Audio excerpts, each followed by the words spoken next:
부산시장 보궐선거의 후보입니다. 김영춘 전 장관을 모시겠습니다.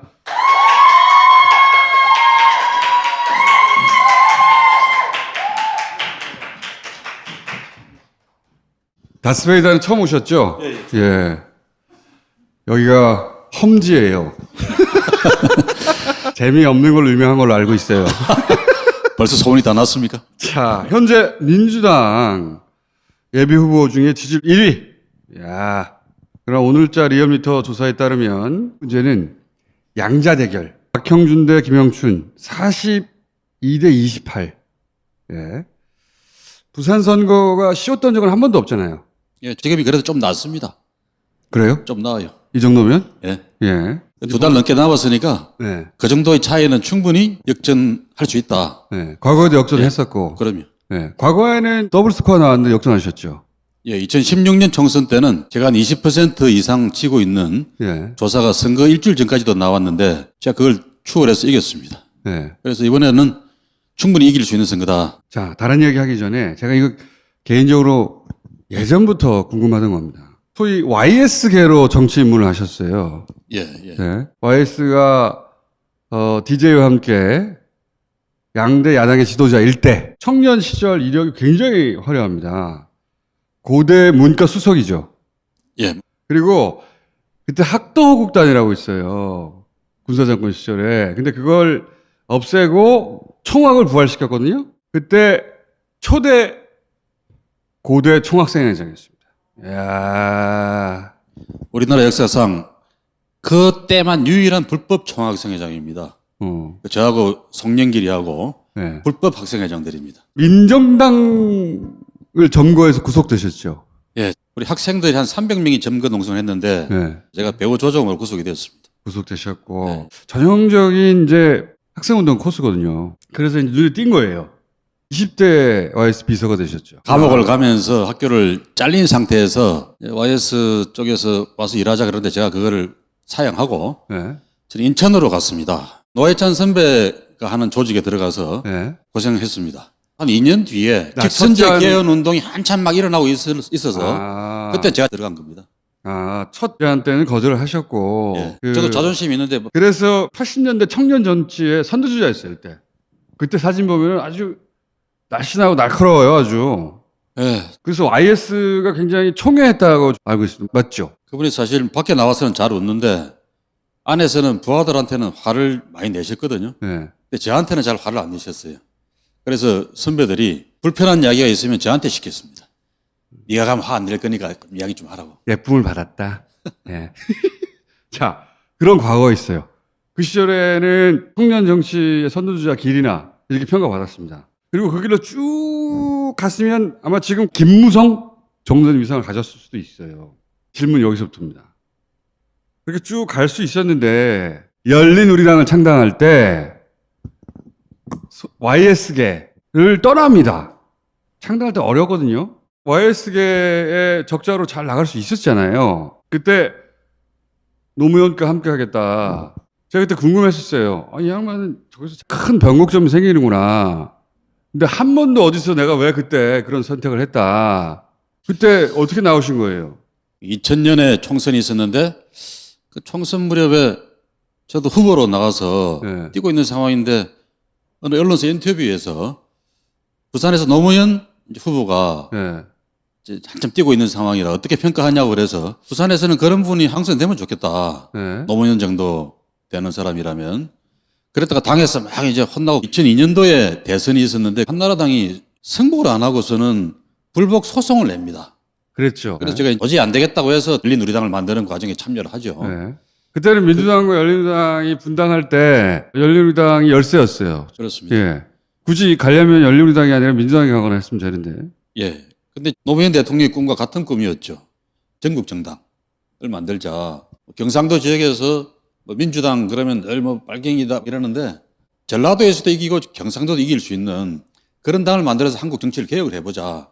이런 꿈을 같이 꾸게 된 거죠. 그랬더니 김영삼 전 대통령이 말리는 겁니다. 네. 야, 어릴 때부터 예포했는데. 예, 너 그 나가면 찬바람 맞고 죽는다. 그래서 제가 그때 했던 말이 그러면 총재님은 1950년대에 자유당 국회의원으로 처음 초선을 하다가 탈당을 해요. 네. 왜 탈당을 하는가 하면 이승만 대통령이 자기 장기 집권을 위해서 4.4.5입 개헌이라는 걸 하는데 거기에 반대해서 탈당을 합니다. 네. 그때부터 이제 야당 리더가 되죠. 그렇죠. 야당의 이제 기수가 되는 건데 그때 청년 YS 정신으로 제가 탈당하는 겁니다. 그러니 말리지 말아 주십시오. 그랬더니 2시간을 말리다가 가라. 그러시더라고요. 2시간밖에 안 말렸어요? 예. 아, 그게- 청년 YS를 내가 흠모했고 청년 YS는 그랬지 않냐. 그리고 열린우리당이 나중에 이제 탄핵을 거치면서 총선에서 성공하지만 출발은 미약했어요. 이런 얘기 왜 안 하셨어요, 어디서? 제가 잘 안 했죠. 네. 열린우리당 하면서는 안 될 줄 알고 그러나 이 싸움은 의미 있고 가치 있는 싸움이니까 덤벼들었는데 저쪽에서 노무현 대통령 탄핵을 그때 했습니다. 이 사람들이 몰랐던 게 국민들이 명령하지 않은 탄핵을 자기들이 정치적 계산으로 탄핵에서 쫓아내면은 자기들 세상이 될 줄 알았어요. 국민들이 바보입니까? 역풍이 엄청나게 거세게 불었습니다. 그 바람에 열린우리당이 우리 한 30석이나 될까? 이랬는데 그랬었죠, 처음에. 지역구에서 30석이나 할까 모르겠다. 그래 걱정을 하고 있는 상황인데 탄핵을 저지른 겁니다. 국민들이 용서를 안 했죠. 지금 우리 김총수 말씀대로 처음에는 야 이거는 몇 년은 생고생하겠구나. 분기점이 한 번 더 있어요. 서울에서 안정적인 국회의원을 하고 있었단 말이죠. 근데 여기서 부산으로 내려갑니다. 이때 왜 부산으로 내려갔어요? 그렇게 막 몸바쳐서 만들었던 열린우리당이 몰락을 합니다. 2007년에 당 문을 닫습니다. 제가 그때 마지막 재선의원으로서 마지막 최고위원 겸 사무총장으로 문을 닫았어요. 본인이 새로운 당을 만들었는데 본인 손으로 마지막 사무총장으로 도장 찍은 거 아닙니까? 그렇습니다. 그래서 불출마 선언을 하죠. 그렇게 야인 생활을 하고 있는데 정세균 총리께서 저보고 돌아와라. 고마운 제안을 하시는데 사양을 해요. 또 덜렁도 잘 못 받는 게 제 결점입니다. 그래서 다시 이제 손학규 대표가 또 돌아와라 그러는데 네. 그때 부산으로 가서 정치를 하면 돌아가겠습니다. 그러고 네. 돌아가게 된 겁니다. 왜 그랬느냐? 노무현 대통령이 2009년에 돌아가셨잖아요. 노무현 정신을 이어받아서 계속 싸워줄 기수가 없었어요. 문 대통령님도 그때는 정치 안 한다고 막 도망 다닐 때입니다. 그렇죠. 예, 절대 안 한다고 하셨어요. 2011년까지는. 절대 안 한다고 절대 안 하셨을 한다 때. 그럴 때죠. 그래서 저라도 내려가서 노무현 정신을 이어달리기 해야 되겠다. 그런 마음으로 2011년도에 귀향을 했죠. 그리고 낙선하셨죠. 그때는 한 번은 당연히 떨어질 줄 알았습니다. 2014년에 이제 지방선거에서도 안 됐고 2016년 일주일 전까지 더블 스코어로 치다가 역전승하셨어요 그때. 예. 요게 약사예요. 근데 본인 입으로 본인 이야기를 하신 적이 거의 없기 때문에 김영춘 부산 헬스부 장관 여기까지밖에 기억이 안 납니다. 그렇죠. 왜 그렇게 얘기를 안 하십니까 본인 이야기를? 제 결점이 제 자랑을 잘 못하는 겁니다. 우리 정봉주 형 같은 경우는 자기 자랑을 엄청 잘하는 사람인데 제가 봉주 형 절반만 배워도 본인 자랑을 시작하면은 좀 전처럼 나옵니까? 그럼 안 하시는 게 좋겠어요. 재미가 없죠. 본인 이야기를 안 하시는 분이에요. 그래서 정치를 오래 하셨고 우리 그 정치 현대사 변곡점마다 본인 도장이 찍혀 있거든요. 몰라요, 근데 사람들이. 그러게요. 저 같은 사람이랑 기억해가지고 아 이때 그랬지? 중이 제 머리 못 깎는다고 제가 자기 자랑 못하니까 제가 남의 부탁 좀 머리 잘 드리겠습니다. 깎는 편인데 장관님이 힘드네요. 자, 그런데 문재인 정부 출범과 함께 이제 해수부 장관이 됐습니다. 역대 최장수 해수부 장관이에요. 노무현 대통령이 7개월인가 하셨거든요. 그렇죠. 정말 자주 바뀌는 자리예요. 그리고 부처 장관 평가 맨날 낮아. 그리고 정부에서 하는 업무 평가 맨날 낮아요. 예. 신경 안 쓰는 부서예요, 사실은. 그런데 역대 최장수의 부처 장관 평가 종합 1위. 그리고 헬스부 사상 최초로 정부 업무 평가 우수. 네. 문제는 아무도 모른다는 거예요. 사람들이 아무도 몰라. 마치 장관님의 정치 일정 굴곡이 많은 선택이 있었는데 어려운 선택이 있었는데 사람들이 모르는 것처럼 예. 몰라요. 제가 노무현 대통령에 대해서는 항상 컴플렉스만 있고 자랑할 게 없는데 유일하게 해수부 공무원들 사이에서는 역대 최고의 장관이 김영춘이었다. 노무현이 아니고. 그게 제 자부심입니다. 아, 해수부 공무원들이 그렇게 얘기합니까? 노무현 대통령은 7개월밖에 안 했으니까요. 최장수고 가장 높은 평가, 종합일위 이런 거 다관왕한 다음에 내려왔으나 아무도 모른다는 거. 이 아무도 모른다는 게 중요합니다, 지금. 왜냐하면 부산에 출마하셨는데 부산 시민들도 제가 지금 얘기한 것도 잘 모를 거예요. 그렇죠. 요즘 그래서 열심히 재자랑을 하고 있습니다. 부산에서는. 그래서 장관 그만두시고 이제 21대 출마하셨죠. 예. 이런 역대급 기록들을 다 가지고 돌아갔는데 졌어요. 모르니까. 부산에서 몰라. 서울은 더 몰라. 전국적으로 완전히 몰라. 여당이 180석을 휩쓴 총선이잖아요. 이긴다고 했었거든요.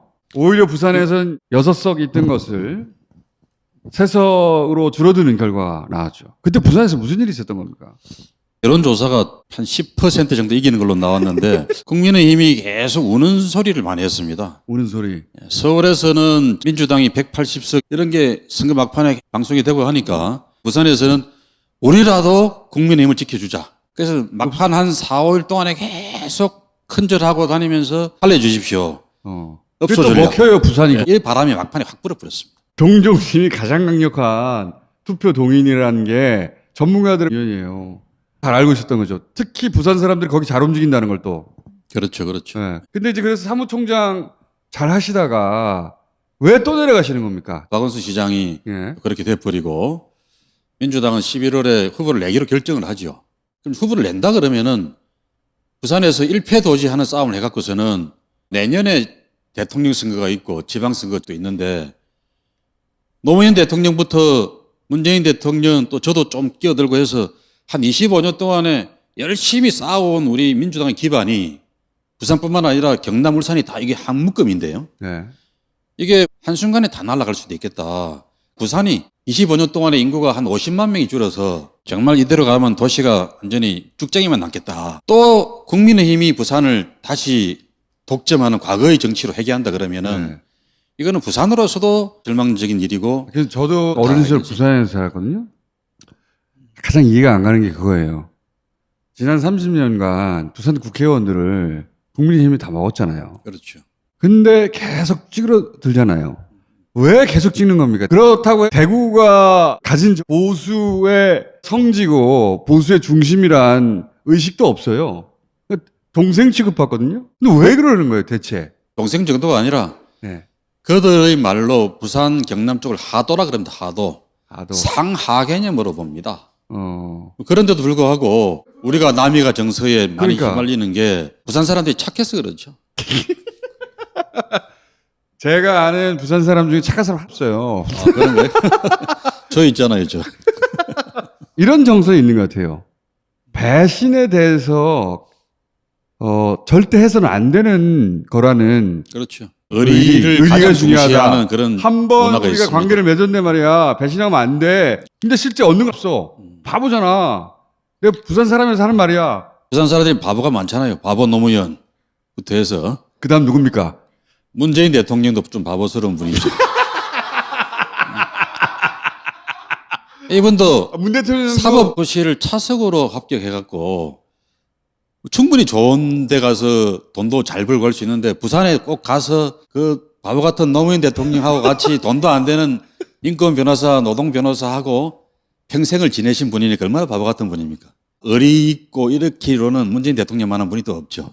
문 대통령도 잘 아시잖아요. 어떤 분입니까? 평생을 세상 사람들이 어떻게 자기를 바라보는 것과 상관없이 내가 옳다고 생각하는 인생, 그걸 가치관대로만 살아온 분이죠. 당신 나름대로는 가치관대로 사시면서도 또 자기 인생을 산에 가가지고 예, 풀 보고 좋아하고 그렇죠. 뭐 예. 개하고 놀고 막 행복해하고 정치하고 안 맞는 분이에요, 사실은. 그 양산 매곡에 있는 그 댁을 가보니까 예.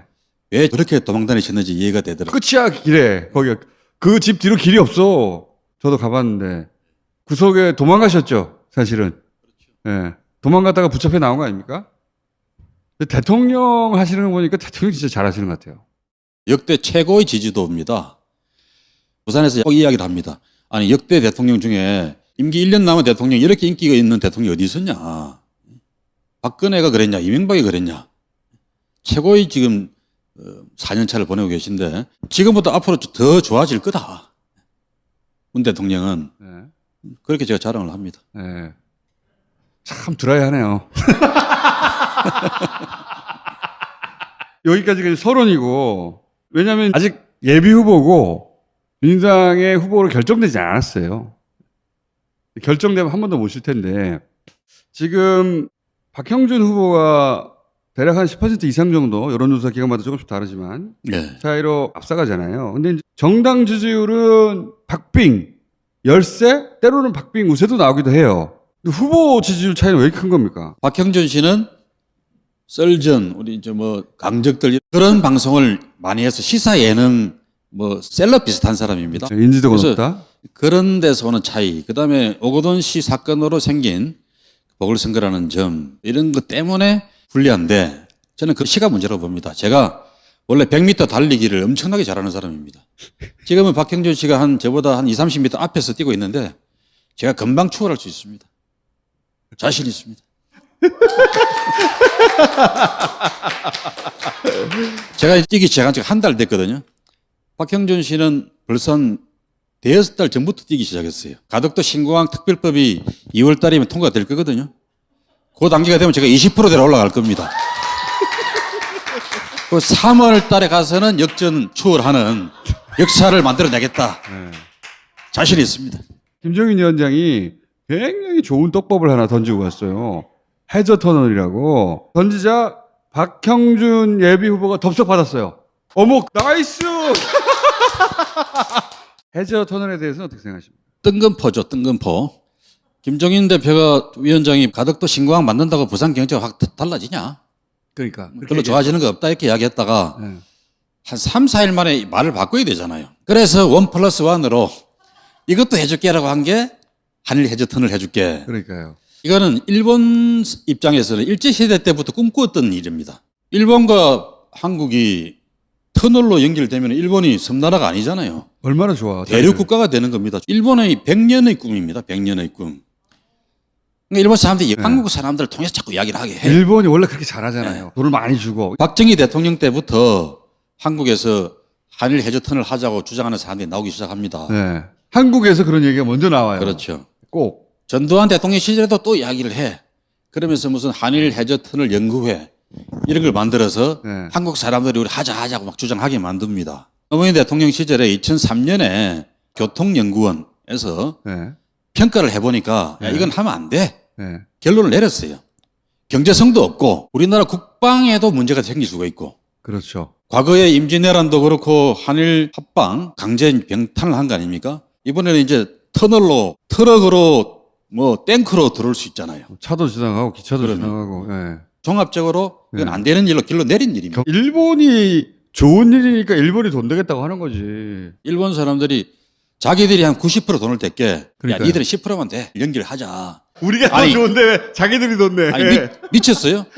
자기들이 돈 다 대면서 네. 한국 좋은 일 시켜주게. 자기들 좋은 일 하는 겁니다. 그거를 딴 데 가서 그런 이야기 하면 또 몰라. 가장 손해보는 지역이 부산입니다. 부산은 세계적인 항만을 갖고 있고 부산에 물건을 부려놓으면 우리가 일본에 배달해주는 그런 장사를 많이 하거든요. 근데 터널을 뚫어놓으면 그 장사가 됩니까? 우리가 대륙 국가의 제일 남쪽 끝에 있으면서 부산이 일본과 대륙을 연결해주는 물류 허브 기능을 하는데 터널이 뚫려버리면 졸지에 물류 허브 기능이 상실돼. 터널 뚫고 나서 허브라고 하는데 지금이 허브예요. 그러면 지금이 터널이 뚫리면 허브인데 부산은 이제 통과하는 도시가 돼버립니다. 너무 당연한 건데. 부산 입장에서는 뒤통수 맞는 일입니다. 부산 사람 중에서도 깨인 사람들은 야 이거 말도 안 되는 소리다. 이 부산한테 물 먹이는 짓이다. 이렇게 화를 확 내는데 아직 많은 시민들이 모르고 계신 것 같아서 제가 오늘 이 자리에서도 특별히 강조해서 말씀을 드립니다. 긴가민가 하는 분들도 있군요. 그렇죠. 국민인 부산 국회의원들이 부산에 좋은 일인데 왜 안 받겠다는 거야? 민주당 자꾸 고춧가루 뿌리지 마. 이 부산 좋은 일이야. 한국이 좋은 일이야. 이렇게 자꾸 이야기하고 있어요. 2003년도 노무현 대통령 시절에 국립교통연구원에서 경제성, 국방안보의 문제, 국가 정체성의 문제 등등 해서 이건 안 되는 일 결론 내린 더욱이 부산으로서는 패싱 당하는 도시가 되어버리는데 네. 절대 하면 안 되는 일이다. 우리는 할 이유가 없어요. 뭐 우리가 뭐에 답답하다고. 답답한 건 일본이에요. 일본이 가지고 있는 근원적인 불안이 있잖아요. 섬이고. 대륙에 연결되고 싶은 건 끊임없는 오랜 일본의 꿈 아닙니까? 누구 머리에서 나온 거지 이게 도대체? 고맙게? 국민의힘 쪽에서 적극적으로 그 일을 추진하는 사람들이 있습니다. 그걸 김종인 대표가 덥석 받아서 똥볼을 차신 거죠, 지금. 땡큐 하게. 뭐 고맙지도 않습니다, 사실. 장관이 이럴 때 고맙다고 하셔야 돼요. 고맙다 그러면 제가 너무 속 보이는 것 같아서. 저희가 한 30분 분 인터뷰를 하면 보통 한 5번 정도는 터져줘야 되거든요. 오늘은 여기까지만 할 텐데 후보가 확정되시면 그때는 좀 더 가혹하게 제가 막다뤄 드리겠습니다. 예. 요거 하나만 여쭤볼게요. 부산에 예. 지지자들이 있어요. 분명히. 있는 분위기 때문에 위축돼 있거든요. 부산의 지지자들은 뭘 해야 됩니까? 그리고 부산 외에 있는 부산에 지인이 있는 혹은 가족이 있는 지지자들은 뭘 해야 됩니까? 저쪽에서 우리를 계속 공격하는 게 뭐 부산에 한 게 뭐 있냐 그러는데 사실 위기에 빠진 부산을 살려내고 있는 정당은 민주당입니다. 문재인 대통령이 박근혜, 이명박 9년 동안에 안 하던 부산의 북한 재개발 사업이라고 큰 사업이 있어요. 그 그것도 장관으로 계실 때 제가 장관으로 들어가면서 우리 대통령 국정과제로 네, 다시 재시동을 걸어서 힘차게 갖고 있고요. 네. 또 부산의 부활을 이 큰 설계가 하나가 가덕도 신공항이고 또 하나가 2030 엑스포 유치입니다. 이것도 문재인 정부 들어와 가지고 국가 사업으로 확정을 지었습니다. 거기다 MB가 백제화시키고 박근혜가 김해 신공항이라고 거짓 장명을 해가지고 네. 가짜 이름을 붙여갖고서 만들려고 하는 거를 문재인 대통령 정부에서 취소. 가덕도 신공항. 그걸 대통령이 너무도 잘 아세요. 이게 문제가 많다는 거를. 그래서 큰 흐름을 바꾸어내고 있는 게 바로 문재인 대통령입니다. 우리 부산의 지지자들께서 이런 일들에 대해 자부심을 가지고 자랑도 하고 그랬으면 좋겠습니다. 부산 살리는 정당은 민주당이야. 민주당 시장이 되어야 부산이 살아날 수 있어. 당장 가덕도 공항 조기 착공하는 거, 엑스포 유치를 위해서 국가 사업을 많이 해야 되는데 이런 일들을 전부 다 문재인 대통령과 민주당 시장과 국회 180석의 민주당이 같이 원팀이 돼야 해낼 수가 있는 거지. 야당 시장 되면은 망하는 거야. 명약관한 진실입니다, 이게. 그래서 우리 지지자들이 그런 자신감으로 무장하고 이번 선거를 같이 이겨냈으면 좋겠습니다. 여기까지 하겠습니다. 아직 다스베이다에 적응을 못 하셨는데 다음에는 저희가 좀 하드하게 망가지는 연습을 열심히 하겠습니다. 감사합니다. 예, 고맙습니다.